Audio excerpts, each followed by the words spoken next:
There is someone who said, fail is the first attempt in learning. Welcome back, everyone. This is part 2 of the episode together with Christina Hiltscher about taking that leap and embracing a different path, a different profession, and perhaps pursuing your passion. Why not? So we pick up the conversation from where we left it off, and in particular we look into what was important for her when she made that step, and how was she able to redefine her professional persona. Let's tune into the conversation.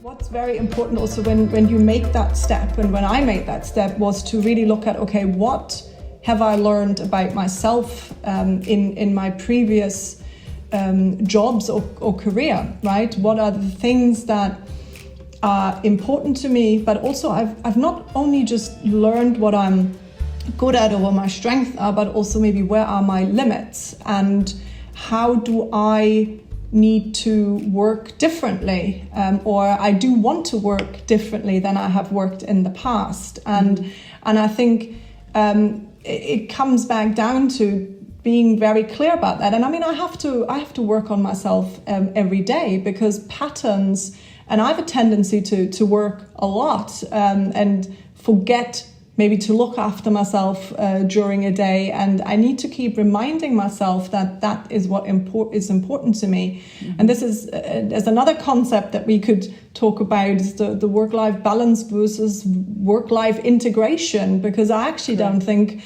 work-life balance exists anymore. Our lines are so blurred between, I mean, especially now. I mean, we don't leave the workplace anymore. My home is my workplace. My meeting can take place anytime, because most people you talk to are in the same boat. So how do you manage to integrate the both? Because it doesn't work like that anymore. You don't leave the house at 8, come back at 5, and then you're done. We're overstimulated all the time, reachable all the time. And I think, so this is how I approached it. I sort of built myself a little framework on how do I want to work? And of course, the structure and the way I like to work, like I've done that in my corporate job the same way. I am a very structured person, but I also need to learn to let go of certain things. Not everything needs to be done yesterday, and sometimes 90% is okay. It doesn't always have to be 110. And these things, and you work without a team. So I'm trying to build myself some processes as well, because before, when you were doing a marketing campaign, I mean, you had another 10 people working with you looking over it. Now it's me and myself, and I need to start embracing little mistakes, because when you look at something on your own for so long, you're bound to miss something. So also working a little bit more slack in for myself. I think the way I'm setting myself up is very much with, yes, a structure that I've learned, but it's different for every single person.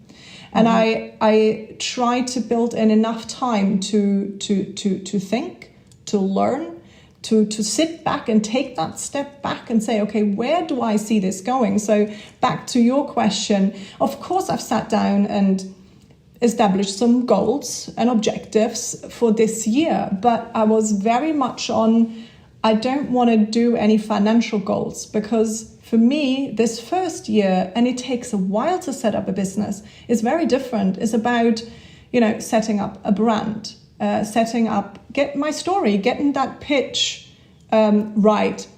And you learn with every encounter. So what is important for me is to meet with people, to network. And this is also a recommendation I would give to anybody that wants to take that plunge. Is it sounds so corny, and networking is such an overused word in a sense, but it is important, because your projects, your lead, I mean, our collaboration came through being part of a networking group, meeting, and it doesn't need to become forced or anything. When you get on with people and you have a wavelength that you share, and it goes from there.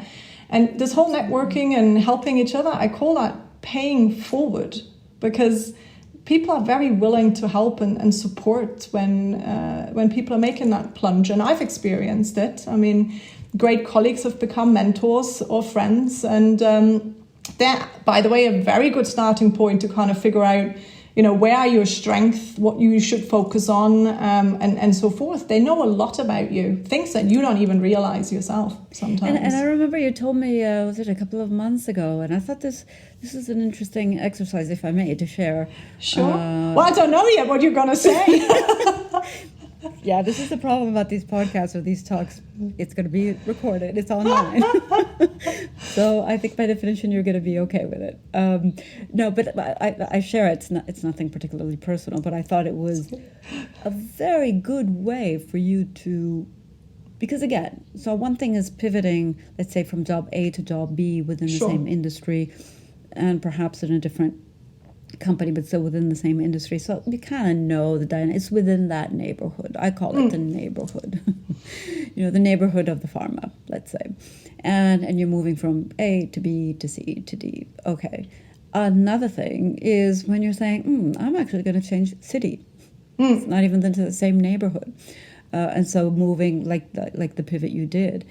And therefore it does require a little bit of a deeper thought and a bit more foundation, if you will, or prep. And what I thought was interesting about your journey was that you asked your colleagues or your friends or within your network, it was almost like a 360. It wasn't directly a 360, but you did want to get the feedback from them very openly on your strengths, your areas of development, etc. And you had told me at the time that really helped you as well to boost as well your confidence in saying, hey, okay, well, I can do this, So I hope you're okay that I share that story. Oh, no, absolutely. Because I think you're absolutely right. I mean, it's one thing for me to think I'm a good leader, but if it's backed up by feedback from your team, is a whole other starting point. Right. And sometimes your colleagues and friends, they can really see, I see you in an environment like that, but you're like that. And it does help to sort of either validate what you think or give you a completely new input and stimulus. Because also when you're then, to your point, pivoting to not just maybe another city, but another country, right, you got to get some hints and help on, consulting is very different than, for example, in an employment doing a product launch, where you're responsible for the whole thing, whereas now you're coming in for an element, for example. And how do you also communicate your skills that you've learned before to how you're applying them now? It's very different. It's a very it's and I don't know. My experience has also been when I took the leap, and realized that there's a lot of things I don't know. Sure. There are a lot of things I don't, especially when you're going into different fields, which could be more in the media space, that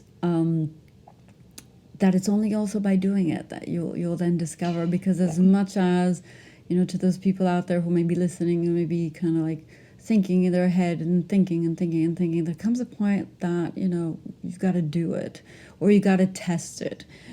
Because that's the only way you're actually going to, first of all, see whether you like it. Even if you're not successful, whether you still enjoy that hardship.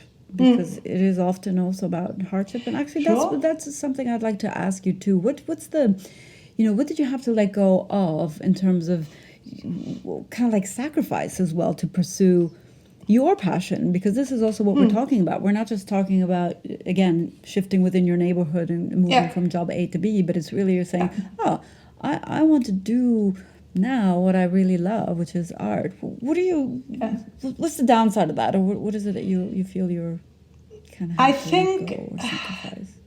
Challenging is, and I think you can probably speak to that as well, is also your own expectations. Right, because so you leave a job. I'm at a director level, and now I'm independent, and I'm a rookie now again in the field. Right, so enjoy being a rookie, but that's not so easy sometimes, because it also means that your own expectation of how your workday goes, of what you achieve is, and how you define success is extremely different. And all of these things I needed to redo. What does success mean for me now in comparison to what I've done before? And I think before I even made that plunge, there's things that I had to unlearn or relearn. Was also about, I had a very well established professional persona, which now that changes as well. And how do you bring in your personal you into that? Again, I needed to relook at it again. Okay, what do I actually really enjoy doing? What, besides art, where are my passions? How do you combine it all?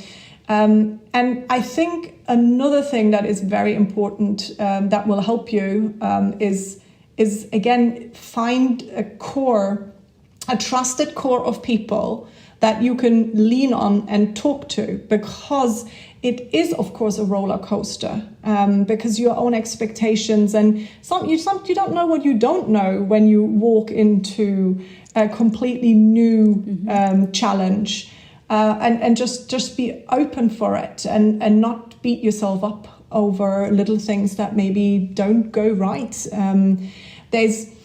I don't know who said that, but I've always loved it. There is someone who said, fail is the first attempt in learning. And especially now when you're on your own, you really need to embrace that. It's okay to make mistakes, and you'll fix it. You'll learn. You'll do it better next time, and you will do a pitch and maybe not get the client, because yes, you don't have 20 years of professional company history behind you. No. That speaks for itself, right? No. You gotta earn that. Absolutely, and I'm kind of going through because I'm starting to collect cards of quotes, which I was not necessarily planning to use, but there was one that actually, when you were speaking, resonated. Okay, I must say, which was yes. Which, since, again, I was not planning to use, it really looks very bad, so. But, actually, I thought this was good, because I was researching some polymaths. And there's this guy, Buckminster Fuller, apparently not. Okay. I didn't know him. I apologize to those who do know him. And I did not necessarily prepare anything about him, but this quote: "There's nothing in a caterpillar that tells you it's going to be a butterfly." Oh, okay. What I like about that is I actually think it's like we're kind of like many different caterpillars that can go through different transformations in our lifetime. And I don't know about you, but what's helped me is kind of embrace a second life. And so when you're starting out in life, you're gonna fall. When you're walking, you're gonna fall before you walk, and you're going to continue to fall before you're able to run. But it has helped me to reestablish this sense of forgiveness, kind of like even towards myself, of saying, but that was like the caterpillar. That became a certain butterfly in the corporate environment. But now, there's another caterpillar, and who knows what that's going to turn into in terms of the next butterfly. And I think another thing that could also help, to your point, is reaching out to the world with a sense of trust. Because, there are some people that you need to earn the trust. And you know what? When you're you're becoming an entrepreneur of your life, I kind of think it's just much easier if, when you build your new persona, that you just go with the mindset of saying, I'm going to trust that when I reach out, it's going to be okay. that I may or may not get the support, doesn't matter, but that it's okay. That's kind of like everybody's a colleague at the end of the day.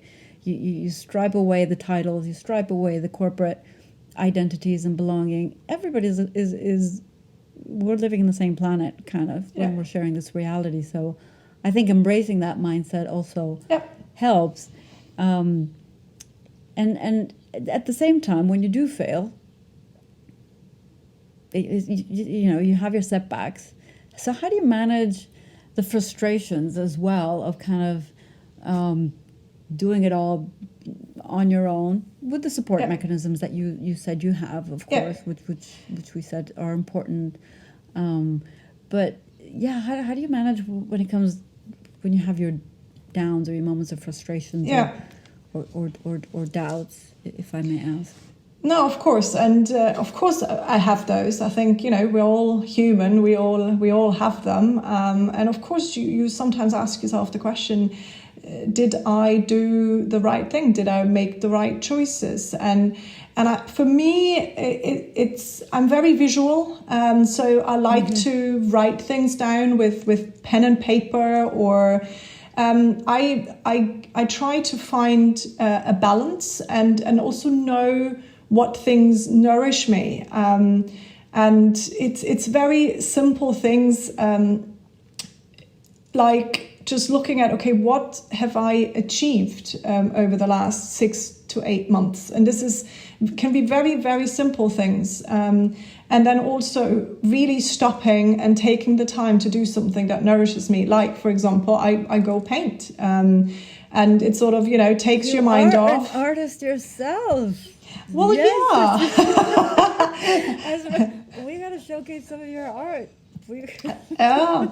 So, and I think this is also why I'm enjoying it so much, because I love working with artists, and I hope the fact that I'm an artist myself, that also gives me a little bit more, I don't want to say credibility, because, but again, it's about the process and enjoying it. And when you find something that you enjoy, it's more about the process, not so much about the outcome. And I'm actually trying to stick to the things that I have learned, in terms of don't focus on, is this going to be a good painting or not, but just go and do what feels right and what you enjoy doing.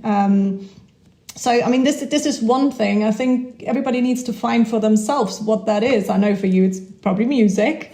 And whether that is listening to music or going for a walk or whatever, where you can just calm down. And again, it's also about talking to people, because one thing, I'm a very social person, and I've loved working with colleagues and a team and my manager and all of that. And then now you're on your own. And there are these days where you really get in your head, because you don't talk to that many people necessarily. And what always helps me is then making a conscious effort to get in touch with people, to reach out or get out of the house when it's possible and visit a gallery or a museum. So I'm just counting down the days when these things open up again, because not only are you going to do something and learn something, but you take yourself out of that thought process. And I think also another topic is gratitude. Trying to take a step back and look at all the things that are going well. What you are grateful for in your life. Is that your family, your friends, your partner, whatever it is, where you live, or it's gratitude is a very powerful thing, just to take the time to remember sometimes what we have, and that we actually don't need that much to be happy. But at the same time, we don't always have to chase happiness, because there are so many other aspects and facets of life that make you learn, grow, and be okay with it. And happiness is not a thing. No. It's not a thing. Like, wait, again, I'm not prepared for this, but... You have another quote? No, but like, I do have lots of little props. There's more. One day I may be sharing my whole house. Yeah. Nothing is set in stone, but this is actually, I didn't want to show it for the quote, but happiness is not like, it's a nominalization that we use, but happiness is not a thing. And there's very much this illusion of pursuing happiness. It's not a stone. I'm not going to be looking for happiness. This is not something I'm going to find, but it is a way of being. And therefore, it is doing things happily or playfully. So using more adverbs than using it as a noun. And actually, I also think work sometimes is used as a noun, whereas maybe when people start looking at more as a verb to work, because job is a noun, and that is a nominalization of something you do. It's a job description, and it is defined the way it's defined. But I think already helping to see work as a verb, as a set of activities, and as a set of activities that hopefully you want to do, you enjoy doing, you're good at doing, and you're contributing to do something hopefully useful, and why not working with others, then I think that shift is almost automatic, and even that fluidity between work and life, because when you live, you are doing lots of things, but they may or may not be geared towards a specific outcome, which may lead to a certain profession or not. But yeah, the sense of gratitude and kind of taking life as it comes in a happy state, as opposed to in a state of anxiety of kind of saying, I have to pursue happiness. And at the end of the day, where is it? Yeah, exactly. It's like, congratulations, you have reached destination happiness. Let me know where it is when you get there. He's like, okay, so then what's the next destination? Yeah.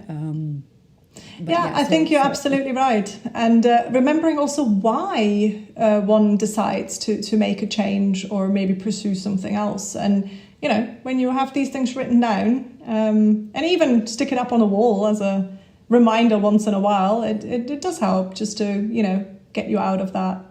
Yeah. And what would you recommend to individuals, professionals out there who may be considering that or maybe rethinking a little bit in terms of their development even? Yeah. And their professions, and if we talk about multiplicity of professions, what would you recommend they do or start thinking of perhaps doing? I think similarly to what I said earlier, it's like start with a little bit of a status analysis, if you want to put it that way. Like, where am I at? What are the things that are, bugging me or bringing me joy? And really being clear about what it is you want or what's important to you. So for me, it was things like, I need to be able to be creative. I need to be able to work independently, take risks, have decision power, for example. What kind of environment do I work best in, for example? And maybe if it's too hard to know what it is that is important or what it is that you want, be clear about what it is that you don't want.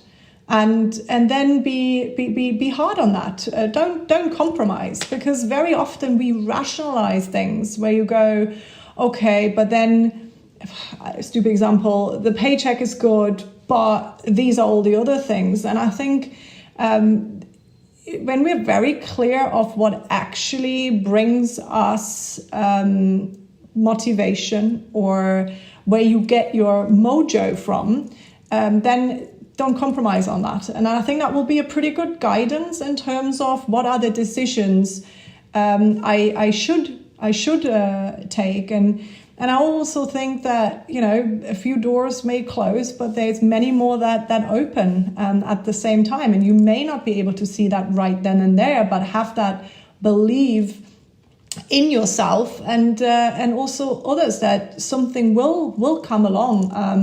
And again, I would go back to the support network.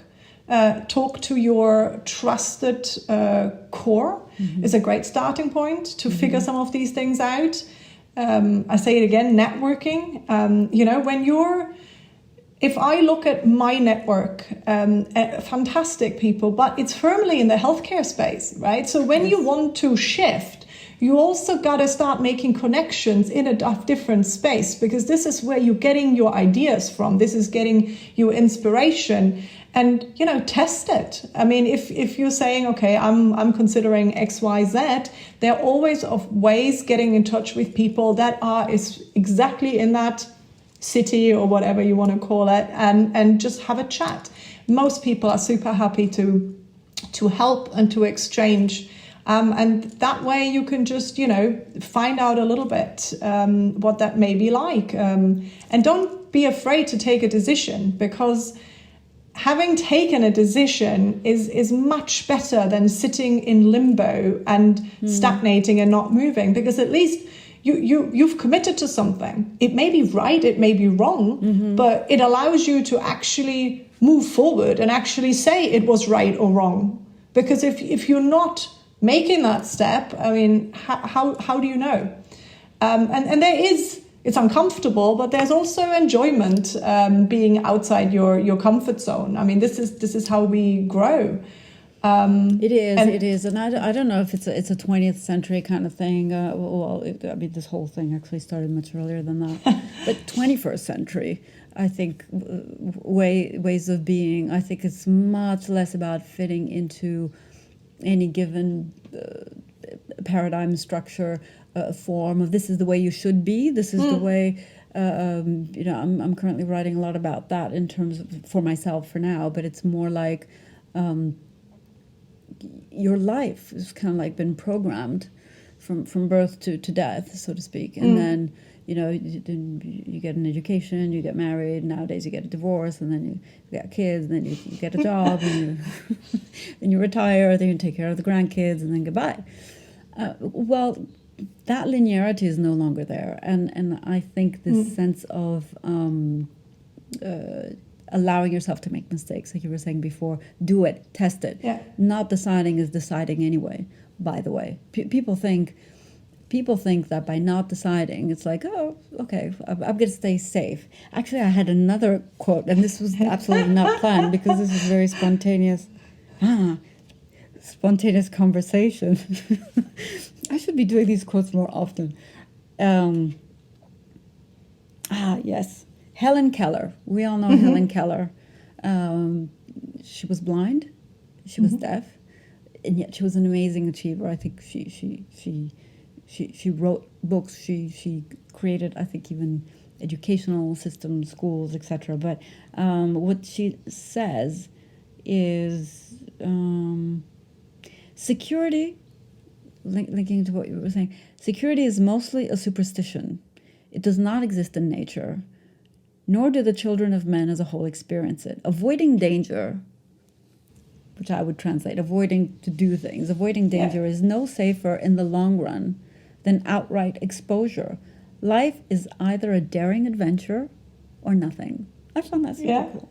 No, it's a very nice quote, and you're absolutely right. But you kind of just triggered another one of my pet peeves, you know, when we're talking about job security. So you're mentioning security. It is a myth, or has become a myth. It is wrong to believe that there is such thing as job security, and that's okay in a way. I mean, corporations, companies, they gotta, you know, make money, earn a living, whatever. And if, you know, like we've learned now in this pandemic, things get thrown over completely, they need to ensure that they continue being in business. So it doesn't matter how good of an employee you may have been or how many long hours you have worked, you may get laid off. And so there's this fear of I'm leaving security.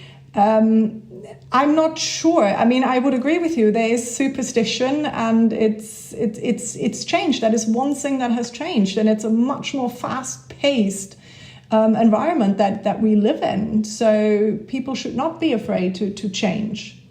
Yeah, and that's absolutely right. That's another paradigm shift, right? Yeah. Work used to be seen as this safe harbor, kind of like it gave me status, it gave me stability, it gave me security, it gave me income. And, you know, sorry to break the bad news, but it hasn't been that way already since a while, since probably 10, 15 years. And yet, at least in all the restructurings I've been through, or the linked to acquisitions, and we know in the pharma how, for example, dynamic that world is. And it's never a personal thing. But you know what? You are going to be probably walking out a door at some stage. And it's not a personal thing at all. It is just the dynamics of the work. But this is why it's our job to look after the person, ourselves as well, and be true to ourselves and not necessarily compromise, because no one else is going to do it for you. Wow. I mean, this is an extraordinary, this is really a wild talk, ranging from all different topics. And I think we will have other episodes. I'm not sure about that. Yeah, and maybe also, why not panels with other folks to talk about these things? Because I also think what helps is, I say this often, is it kind of helps people feel less lonely in their thought process. Absolutely. And I think also we're starting the dialogue, which is extremely important, but then how do we at one point move from there to, can we drive change? Can we have an impact? Because, there's a lot of smart people out there that see certain things not working, but how can we bring that collective together to say, okay, let's start somewhere and try to bring out some change. This is what we're doing.